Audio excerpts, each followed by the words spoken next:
இந்த நேரத்தில் நமக்கு என்ன நடக்கிறதோ இதுதான் சத்தியம். இதில் தான் நம்முடைய சிறப்பு இருக்குது.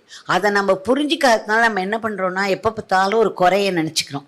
நமக்கு ஏன் இப்படி வாழ்க்கை அமைஞ்சுது, நமக்கு ஏன் இப்படி இருக்குது, இல்லை இந்த இடத்துல தான் எனக்கு பெஸ்ட் இருக்குது, அதனால தான் கடவுள் என்னை இந்த இடத்துல வச்சுருக்கார்.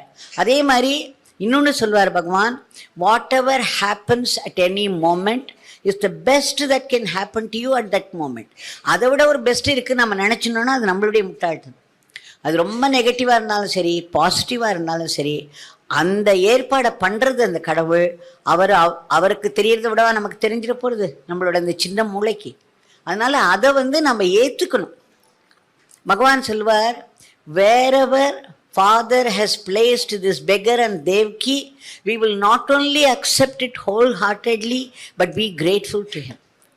நம்ம அதை மனசார ஏற்றுக்கிறது மட்டும் இல்லை, அதுக்காக நன்றியோடு இருக்கணுமா. நமக்கு மனசார ஏற்றுக்கிறது